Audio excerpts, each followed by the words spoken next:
Hey, it's Guido coming at you with a tactics talk loaded into a Malinovka in my German Tier 8 Premium Scout, the M4190 GF. This is an excellent Scout, plus it's premium, so you get that great training and the nice creds as well. This is the encounter mode. Malinovka is one of my favorite maps. There are a lot of places to go on this map, especially with the Scout. So if we take a look at what we have initially, lots of options. One is to go up here and brawl with the heavies. I usually don't do that on this map because there's just not a lot of place to hide your Scout, so not a great idea. Another option is to troll through these buildings in this middle. There's a bit of a ridge right here and try to catch any of their Scouts doing the same, or maybe even see some other guys posting up on the ridge and having your guys shoot across. Another option is to come down here to this promontory and again try to catch their Scouts, maybe some mediums trying to post up on this ridge over here, potentially any heavies that are dumb enough to get into this flat area. A very dangerous, which can also be a very high payoff move, is to come straight down your ramp and come up to their ramp and do some peekaboo. That works a lot better from the other spawn side because it's more protected, and we'll talk about that in a minute. You'll see an example of that. The last option is to come down here and work the wide flanking route. That's usually a bit of a stalemate down there, so you need to make a decision. I will typically come down to this promontory here because that gives me options to move in several directions. And if I need to get up to the hill, say we clean it off and I can come up here and start spotting down into this area, I can get there easily, more easily than had I been trolling around way down in here. But of course the enemy gets a vote, so things may have to change. We're going to call this one control the second front. Control the second front. Our top three players are probably going to struggle a little bit, so I've got to keep that in mind as far as what's going on the map, although one of them ends up having a pretty decent game. So as I said, I'll troll down this way. I do go a little bit closer than usual. If I had a medium, I wouldn't have gone that close to the enemy. Based on my spotting range, I was hoping to maybe see a light get in there, and you'll see that immediately when I come up here. I'm going to see all kinds of tanks.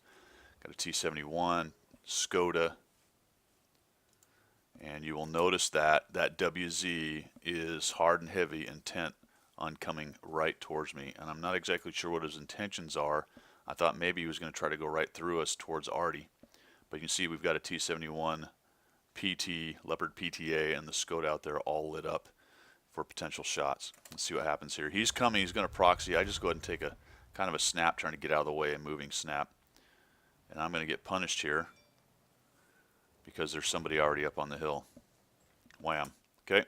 So that is the danger of getting spotted on that promontory. If they are up there on this edge and they are not spotted, which that FCM was not, then they have shot straight down into you. And that WZ did exactly what I talked about. Instead of coming this way, he came straight across, which you can do. He ended up diving off. I was hoping he would crash and die right there. That's an extremely dangerous way to do it, but he ended up making it with most of his hit points anyway. If you come this direction down that ramp and cross, it's all water and marsh, so you're driving very slow, and it's easy to get wrecked. So I've got to change my mind now. I cannot stay on that promontory because I will be proxy lit by that Scout over and over. Even if I come up here, I may see him poke over, but he may also light me, and then I'll get wrecked by the guys up on the hill. So I'm just going to head down this way. I've changed my mind. I see that there's a T-54 and a Bulldog headed for the flanking side. I'm going to come down here. I'm looking to do two things: support them and maybe get that WZ out of there. Now that was a mistake. See how close I cut to the water? I didn't head off over that way and give myself a little bit more distance. Somebody has spotted me right there, probably.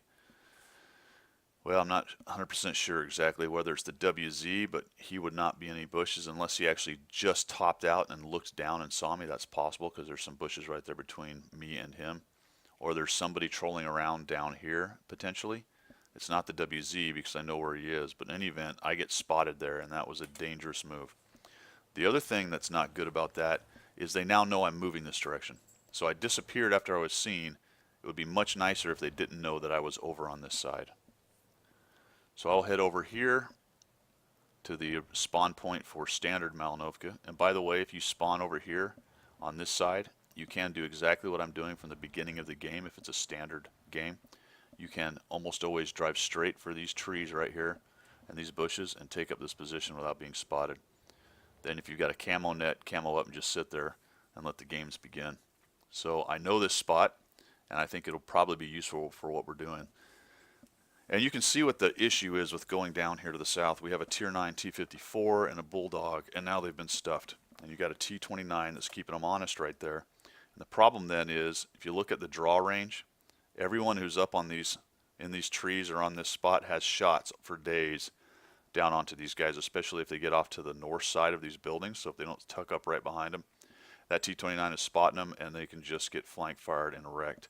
T29 should take shots as well. So it's just a dangerous position. So I am not interested in being seen. So I will not move up and tuck up into those buildings. T29 doesn't have great vision. I'll actually bounce this shot. Now he's trying to fight this Bulldog. I moved away from the bushes a little bit just to help me out there. We'll end up killing him out. And now we've got, I was going to leave and I said, wait a minute, more customers. There's the Skoda. We'll punish him a little bit for getting spotted. You can see that the Leopard PTA has moved all the way back over, reacting to our flanking move. Unfortunately, I missed that shot. At least I think I missed it. That's just one of those shots you should take.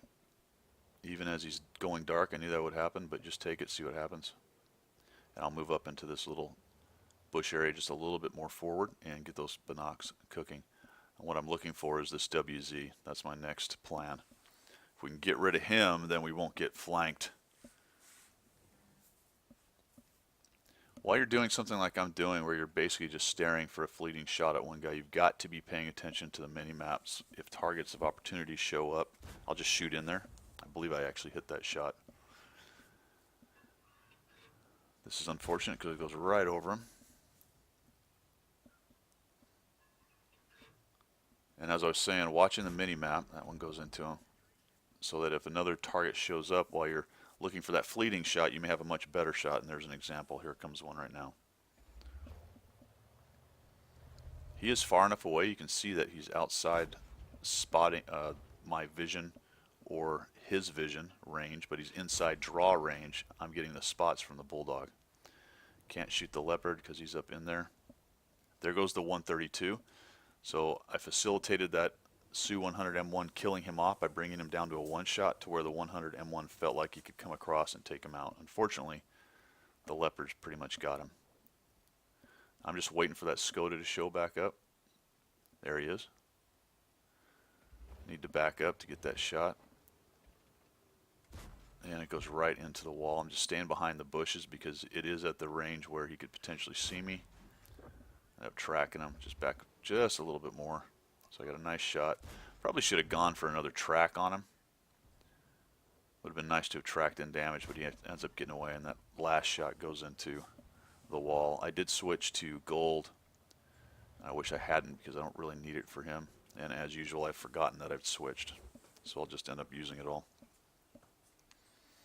Just want to help this 54, and I don't want to rage over there and start circling the Skoda, because there's still guys up in the back up there who can take me out, and the 54 was more than happy to get them lit.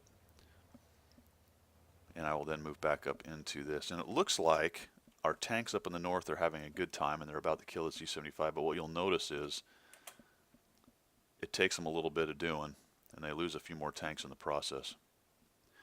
So I'm sitting here. So what do we got? We got a Leopard, a 50T, which is last seen up near the northeast. There's a Scorpion G that hasn't been seen. He's hanging out somewhere. The 75 is up top, and they've got an Arty. So the Leopard PTA is the one I'm the most worried about. He's got good vision range, good gun. He could cause me trouble. So I probably could have moved forward up to this area, back towards the Arty, and started looking for them if they somehow had filtered through and got up in here. The KB-13 just swept through here, so I'm pretty sure they're not in this general area. At least they weren't when he went through. Upper PTA is fast, so he could be just about anywhere. And I was watching this replay. I was thinking about what was going on during this part. And I thought, well, maybe I probably should have moved forward earlier, because I do sit here for a long time. But things aren't going great up on the hill. And I am worried about the PTA and the Scorpion G. And you'll find out where they end up being. Had I moved forward, I probably would have been wrecked by both of them. There we go. There's the Scorpion G. So they did move up that way. And that's exactly where I would have been moving to. and I'd had both that Scorpion G and the PTA. Now I need to move forward because they're just outside of my draw range. And now I can play the draw range game by just moving up. Unfortunately, they went dark, so I'm going to go grab another bush. This rock up here is a great position, especially if they don't know you're there. So I'll move up to this rock. Aha, there's one of them. Strangely, he doesn't go get the M12. Now, whether he doesn't see him or what's going on there, I'm not sure. I'm trying to figure out what he's exactly doing. He does not see it, so I'll punish him a little bit there. Now he sees me, and I'll tuck up against this rock, which is why this rock is a good rock for this. The Scorpion sees me, unfortunately. See, there he is up there. But I'm going to get a couple reloads on him and potentially go dark. He's trying to get away. So I just end up pretty much wrecking that poor guy. Another shot into him. And then this is just one of those skills. You just got to shoot into dark spots where they last were. Oh, I'm sorry, he didn't go dark. I thought he did. And now I've got to deal with the Leopard PTA, at which point we'll have a little ring around the rosy. I am just trying to have my team come in here and give me a little hand. I don't think he's quite a two-shot to me. I could get two shots in the time he gets two, but I don't think he'd be quite dead. That's where I should have gone. Could have easily finished him off right there. That was a mistake. Although it was kind of humorous at this point, so I just sort of kept doing it. I was wondering if my team was ever going to shoot in there. Looks like the KV5 is the only guy, and now the defender has it. Go to sniper view to take that shot and just kind of buffoon it. There he is. There's that one shot, and I will reload before he does. Just come in here in third person and take him out. So there you have it. 3,200 is actually a little bit more. I'll show you the results here in a moment. But controlling the second front, my initial decision to go here, able to flex back to the north or move down or even come down this ramp potentially if the opportunity was presented, potentially lighting guys up, getting some support damage there. Then when that proved to be untenable, got out of there, headed down here to the second front, and then started supporting these guys as they're pushing here. When that was all done, folding back up here and finishing off the game. All right, guys, I hope this helped. As usual, if you like what you see, go ahead and subscribe, and we'll catch you later.